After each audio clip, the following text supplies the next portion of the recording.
See, we were first citizens of our state and then citizens of the United States. And that, as you know, was only for white people. And then the privileges and immunities of this subordinate and derivative citizenship of the United States included the Bill of Rights. It included common law rights.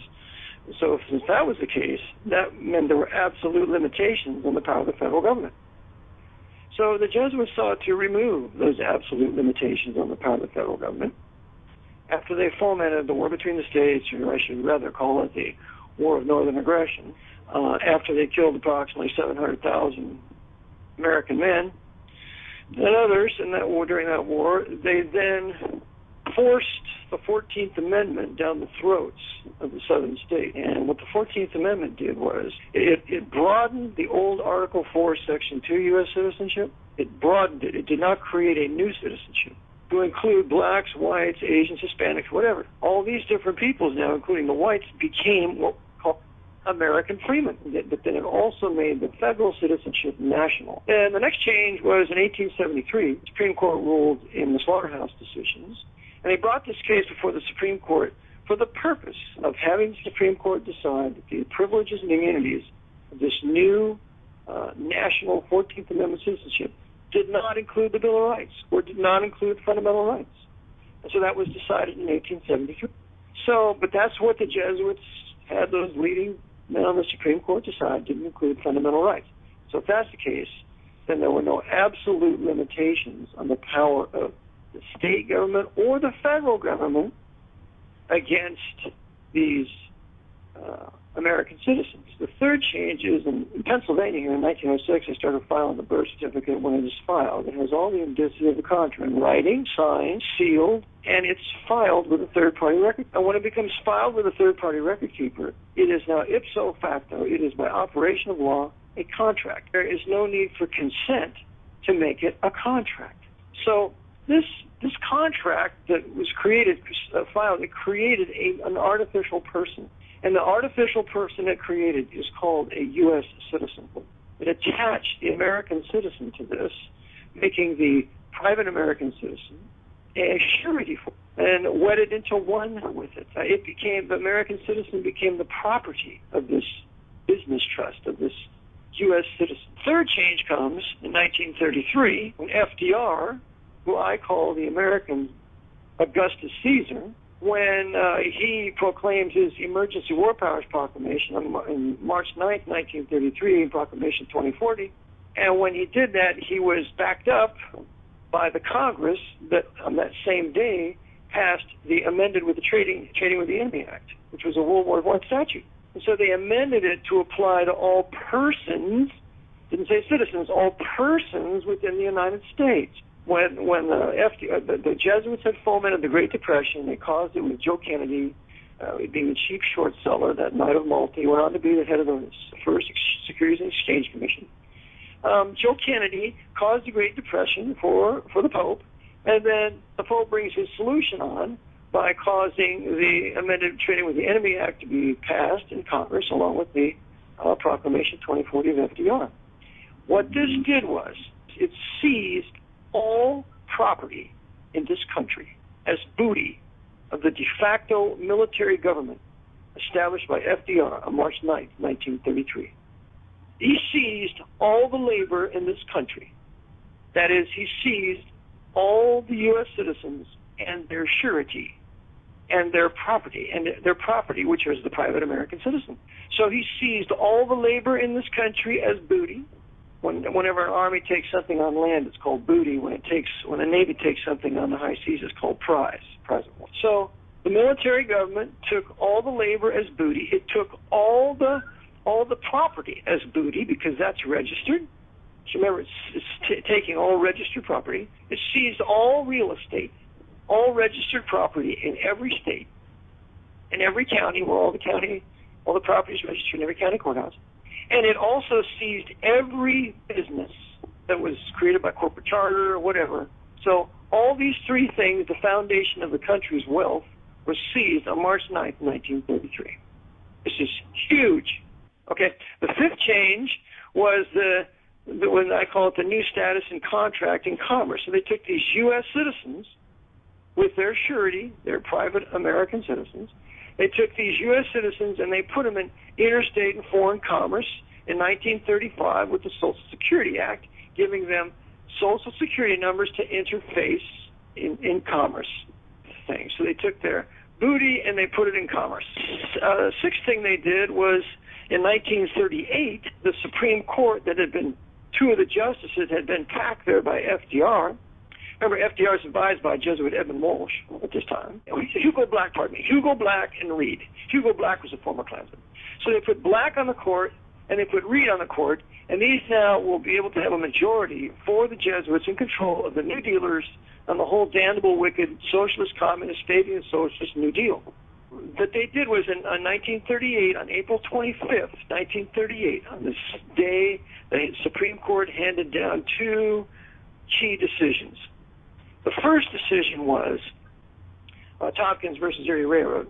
In that decision, the Supreme Court decided there was no more general federal common law. That means there needed to be no more common law procedure on a federal level. And this now opens the door to introduce a martial procedure, a civil law martial procedure, since there's no longer any common law procedure. The next case they handed down the same day was U.S. versus Carolyn Products. In that case, the Supreme Court ended what was called the Lochner era. And in that case, the Supreme Court upheld Lochner's right to contract, his common law right to contract. And so it was a wonderful decision, and there are many cases that come out of that. One of them is Poppage versus Kansas in 1915, where the Supreme Court said that when a man exchanges his labor for agreed-upon wages, it's not income, there's no profit, and there's no gain. All right to exchange his labor for money. So we had some wonderful decisions during the Lochner era. But on April 25th, 1938, with the U.S. versus Carolyn Products case, that evil men on the Supreme Court did away with the Lochner era so that there are no more common law rights that can be claimed, protected by the Supreme Court, can be claimed in any federal court. So now what we have is we have no more common law rights, everything's privilege, and we have no more common law procedure, there's a civil law procedure, but it follows a martial process. And if you look at Pennsylvania Digest here in Pennsylvania on the spine, that's about a 10-volume, 12-volume law encyclopedia. On the spine of that set, you will see from 1938 to the present. And I went and spoke to a local county judge here in Lebanon, and I asked him about that.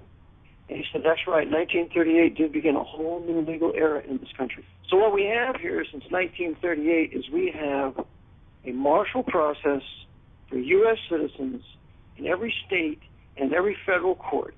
That's why all the courts have flags trimmed in gold fringe or flags with a gold cord with a gold tassel at each end. Those are military colors. So they're telling you we're going to give you a martial process here, and they're going to proceed against you in a nom de guerre, in a name of war, which is an all-capital letter name. So what we have are constitutional courts. They're created from their constitutions, but the process is martial because there's a legal presumption that everybody, all the American citizens, are now surety for these U.S. citizens. And until that presumption is rebutted, the judge is going to continue. He's going to proceed.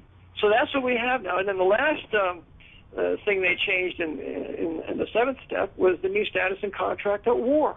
So remember, in the fourth step, the de facto military government really declared war on all U.S. citizens and their surety, the private American citizen. And then in 1950, with this proclamation of Dirty Harry Truman, he proclaimed perpetual foreign war. So that the de facto military government, as of March 9, 1933, has been in foreign war since 1950, and that's why the Congress does not declare war anymore with this proclamation in place. From a congressional record, that the proclamation of 1933 and the proclamation of 1950 cannot be done away with by Congress. The only one that can do away with these proclamations is the president as commander-in-chief. And Roman civil law, where the Congress is absolute, and they can pass any statute that they want to regulate everybody, just like it's a British Parliament. It's all from Rome. It all follows the baptismal certificate. The baptismal certificate creates citizenship for the Roman Catholic in the sovereign state of Vatican City, just as the birth certificate creates citizenship for the American citizen, now to become surety for this U.S. citizen. So I liken it all to Rome. They modeled it all after the Vatican Empire. They made this American empire modeled after the Vatican Empire. And they used this empire, all the U.S. citizens, quote unquote, for commerce and for war. That's what we're used for. So we can build the other nations of the world. We can have Lend-Lease. We can have the Marshall Plan. We can have all that sin to build up all these other countries while destroying the historic white Anglo-Saxon, Protestant, and Baptist middle class, as well as everybody else that managed to become middle class. And then also not only for the commerce purpose, but also for war. So that's why the American military, the de facto military government of the United States, has approximately 1,000 bases overseas, and it's garrisoned in approximately 120 countries. This is an empire. And so it's an empire because we all consented to it, because we did not cease to be surety with these U.S. citizens that were created by virtue of the filing of the birth certificate and that were seized by FDR on March 9th, 1933, to be the property of Washington, to be used for the benefit of Washington, both commercially and for war, to benefit the Vatican. FDR creates the de facto empire here. And see, and the Jesuits were preparing for that, because that's why they created the Bureau of Investigation in 1908. It would be the domestic holy office of the Inquisition. And then after World War II, the Jesuits would create the CIA, the NSA, with their National Security Act of 1947 with Dirty Harry Truman. So now we can have domestic spying and we can have foreign spying, and furthermore, we're going to build a huge commercial world government because we're going to bring the Nazis over here, somewhere 50,000 of them over here, and we're going to put them in places of key power in NASA, CIA, FBI, state, whatever, and so that we can build this huge de facto military empire fighting the wars for the Crusades, and in the end, to persecute and kill every Jew here in North America. I show that the Jesuit order is the Praetorian Guard for the papacy. The Jesuit order keeps the Pope in line. So what they did was they implemented the same kind of thing in Nazi Germany with the SS. Hitler's bodyguard, and the others. The SS was the Praetorian Guard for the Third Reich. The NKVD was the Praetorian Guard for the socialist communist Nazis, or socialist communists in Russia. And the NKVD and the SS worked together in the killing off of many nationalists in Poland when they divided Poland in half in 1939. And in America, we have this Praetorian Guard here, which is the FBI, CIA, no question about it, Secret Service. Because whenever a president gets out of order, the Praetorian Guard, Secret Service, reins him in or kills him. It's like along with the CIA and the FBI. And that's perfectly illustrated in the Kennedy assassination. Okay. It's the same reason why the Jesuits killed John Paul I. John Paul I actually thought he was Pope. He was going to end the Vatican banking scandal. He was going to seriously address some issues. And so he was in office for 33 days. Masonic 33 days, and then they poisoned him, according to Avril Manhattan in the book Murder in the Vatican. So Kennedy was the same way. Kennedy wanted to end the Vietnam War, as Fletcher Prouty rightfully documents in his book JFK. The central banks are run by white Gentiles. They're run by Knights of Malta, high-level Masons, all subject to the Pope of Rome. The Jews that are involved are merely lackeys for the Pope of Rome. I call them court Jews. They're Hofjuden, as Sherman Skolnick. They are not the people of power. The people of power are today white Gentiles. Who rules Jerusalem for the last, since AD 32, when Christ ascended into heaven? It's all been Gentiles. Gentiles have ruled Jerusalem. Jews have never ruled it. Therefore, Jews don't rule the world. They don't rule anything. They don't rule banking. They don't rule politics. They're just lackeys for the Pope of Rome. Men like Kissinger, going to his Bohemian Grove there with their Knights of Malta, the Bushes, and others. They're just lackeys for the Pope of Rome. They don't run anything. So the Praetorian Guard was the men of power, and their leaders were the Druids. The same parallel today, we have the Jesuit Druids ruling what I call it the Pope's international intelligence community. All the intelligence agencies are combined. They all work together, and they control then the politics and the direction of the country, putting in power who they want to put in power by controlling the banking, the voting, the politics, academia, of limitations of power.